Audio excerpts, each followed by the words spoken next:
Thank you. We're back at the Students for Liberty Conference.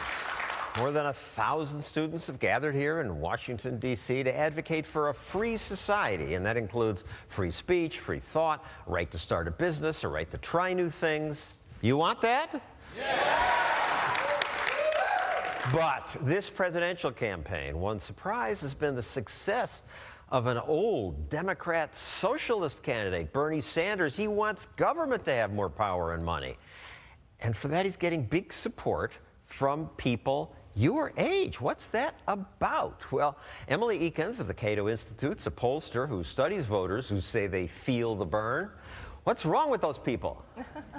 Well, there's nothing wrong with young people today, but I do think that Bernie Sanders has captured their hearts and minds in ways that other candidates like President Obama and also Ronald Reagan did in the past. They like inspiring, honest candidates who they feel care a lot about them. Bernie Sanders is actually the most civil libertarian candidate of all the different presidential candidates. So after Rand Paul, we found that people who score high on a preference for libertarianism go to Bernie Sanders next. It's surprising because Sanders' economic planning would take power from individuals and give it to the state. Young people are just not that alarmed about socialism. Across a number of different polls, we see that young people are the most supportive of socialism compared to older cohorts, and they're about as likely to say they like capitalism as socialism. So are they dumb? Are you dumb? Are your friends dumb? Yes, it's Part of it is young people don't know what the technical definition of socialism is. A recent poll asked people to use their own words to define it, and only 16% of millennials were able to do it. They grew up after the Cold War. They don't remember socialism in the context of the Soviet Union like older people do. For young people, socialism means Scandinavia. But that's something I think that needs to be corrected, is that Scandinavia is not socialist. The Prime Minister of Denmark even went after Bernie Sanders and said, stop calling us socialist. We are a free market economy, and in fact they are, and across a number of different economic indicators. Sweden, Norway, and Denmark actually outrank on property rights freedom, the ease of starting a business. When they liberalized their markets like that, that actually helps. Got rid of labor laws. Yes. That actually helped, that accommodates their large social welfare states. And that's what Bernie Sanders, he's talking about their large social welfare states. He's not acknowledging how they liberalized their economies in the 90s that actually helps pay for the social welfare state. How many of you would consider voting for Bernie Sanders? No. No one here?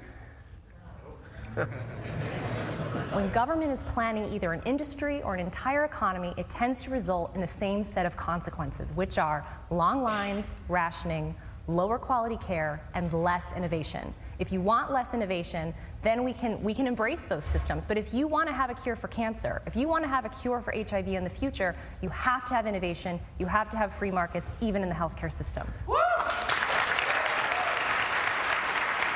Your polling has found that millennials start to turn against socialism the more money they start to make. That's exactly right. We found that as millennials started to make between $40,000 and $60,000 a year, their support for income redistribution flips, and their support for raising taxes to increase spending. Makes it sound like it's all about selfishness.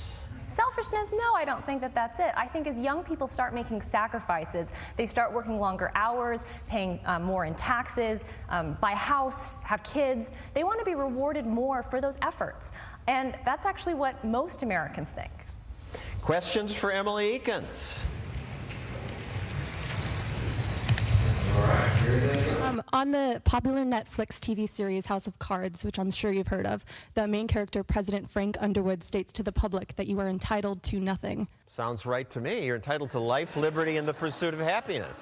The root idea of socialism is that everyone should be rewarded equally, or at least according to their need, regardless of their achievements and efforts. A question that really gets at the root of this is a question about kids' sports trophies. We asked about it on a recent poll where we asked, should all kids who play on a sports team get a trophy for their participation, or should only the kids who win get a trophy? A majority of Americans, 57%, said only the kids who win should get a trophy at the end of the day. But one group stood out who thought all kids should get a trophy regardless of what they do. And those were the 18 to 24-year-olds, college-age Americans. The socialists. Next question. I'm a state representative in the south of Brazil. a huge concern from parents and students in Brazil are that many teachers in school, they indoctrinate in socialism and Marxism instead of giving education. If this is the case in the United States as well, what to do about it? Now, a lot of people are not learning about what happened in the Soviet Union when they had an experiment with socialism, or other countries that have experimented with socialism. Instead, we talk about socialism as if it's Scandinavia, and they're not even socialists. So let's talk about history, see what can we learn from those experiments. And they didn't go well. And I think we should be teaching that. But your whole continent has experimented with socialism. It hasn't gone well, and they keep doing it. They do. So, and we have to do something about it. So that's why we're here, actually.